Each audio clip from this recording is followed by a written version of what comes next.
You wake up, not to the gentle embrace of dawn, but to the piercing shriek of a NASA-issue pager vibrating violently under your pillow. It's 3:17 a.m. again. You swat at it blindly, knocking over the lukewarm, half-empty mug of instant coffee you swore you'd finish last night. It splashes onto the stack of unread peer-reviewed papers about kinetically impacting celestial bodies. A fresh, sticky disaster before the actual potential disaster. Your blood runs cold. Not because of the actual threat, but because this could be the one, the real one. Or more likely, it's another pan-stars anomaly, another Atlas glitch, another cosmic hiccup that will consume your next 18 hours in a fluorescent-lit office, staring at screens filled with flickering data points, only to confirm it was a rogue satellite, a dust cloud, or someone's discarded pizza box tumbling through low Earth orbit. You stumble to the bathroom. The stale taste of anxiety and cheap takeout lingers in your mouth. You splash icy water on your face. The reflection staring back at you is a ghost. Puffy eyes, worry lines permanently etched around them. You're 38, but your internal clock feels like it's been running since the KT extinction event. The average age of a planetary defense specialist developing chronic stress-induced insomnia? 35. You're past due. You throw on yesterday's clothes. No time for fresh laundry. Every second counts, even for a false alarm. Your colleagues are already online, a dozen faces looking equally haggard on the video conference. Dr. Schmidt from ESA, Professor Tanaka from JAXA, Commander Hayes from Space Force. All united by the shared horror of potentially being the generation that failed. Or worse, the generation that cried wolf too many times. You arrive at the office. It's always dark, always quiet, save for the hum of servers and the frantic typing of junior analysts. The air conditioning is perpetually set to meat locker, a cruel irony, considering the existential heat death you're constantly trying to avert. You navigate the labyrinth of cubicles, each one a tiny fortress of dread, filled with more empty coffee cups than actual living plants. Your daily routine is absurd. You spend hours verifying orbital trajectories, cross-referencing spectral data, running impact simulations. You're essentially a cosmic meteorologist, but instead of predicting rain, you're predicting Armageddon. And when you're wrong, nobody cares. When you're right, well, let's just say nobody cares takes on a whole new meaning. The social injustices are subtle yet crushing. You protect humanity, yet your budget is perpetually slashed. You fight for resources against schools, roads, healthcare.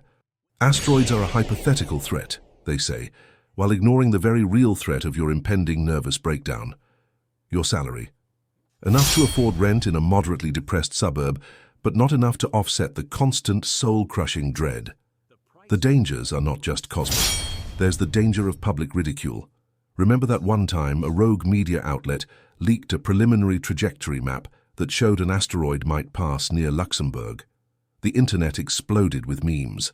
"Luxembourg is doomed," they screamed, while you spent 3 days debunking the panic, explaining orbital mechanics to influencers. The trauma of being misunderstood by millions is a special kind of hell. Your diseases are chronic. Headaches, migraines, a perpetual knot in your stomach. Doctors tell you to manage your stress. How do you manage the stress of knowing you're one calculation error, one telescope malfunction, one political decision away from being the final tragic footnote in human history? Your life expectancy. You don't.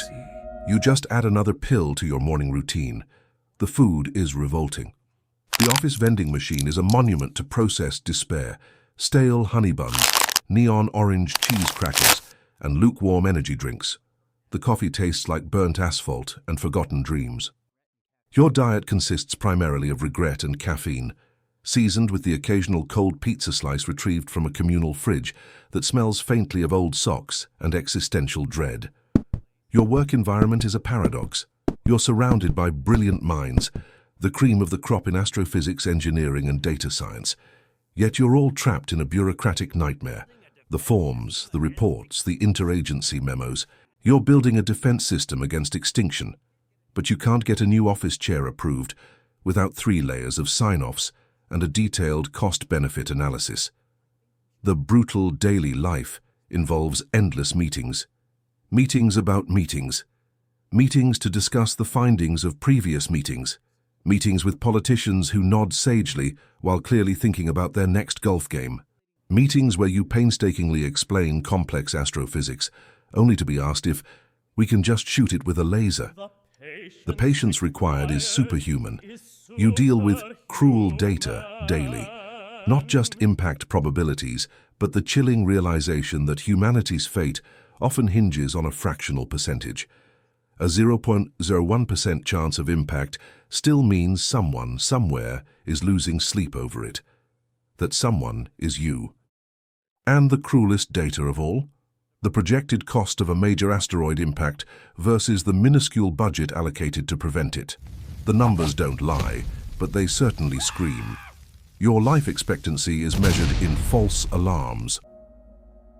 Every time the system flags a potentially hazardous object that turns out to be nothing, a tiny piece of your soul exhales, then deflates. You live in a constant state of low-grade panic, punctuated by moments of acute heart-stopping terror, all of which ultimately resolve into profound exhaustion and the crushing weight of having done nothing but prevent nothing. Black humor is your only defense mechanism. At least we'll all go together, you joke darkly to your colleague after a particularly grueling 36-hour shift. She just grunts, eyes still glued to the screen. Yeah, she mumbles, but who's going to organize the potluck for the end of the world? The absurdity of it all keeps you from screaming into the void. You have to convince the world it's a threat. Not just the scientists, but the general public, the politicians, the media. You're the doomsayer, the Cassandras of the cosmos. It's not if, it's when, you repeat, trying to inject urgency without causing mass hysteria. It's a delicate dance, performed on a cosmic tightrope, with the entire planet as your audience. The emotional trauma is cumulative. Each near miss, each frantic analysis, each moment of uncertainty chips away at your psyche. You develop a morbid fascination with impact craters, a casual understanding of global catastrophe. You see the beauty of the night sky, but you also see the infinite number of rocks hurtling through it, each one a potential harbinger of doom. The punishments aren't overt. You won't be drawn and quartered. Instead, you'll be subjected to public inquiries, budget cuts, performance reviews that question your efficiency in identifying non-existent threats.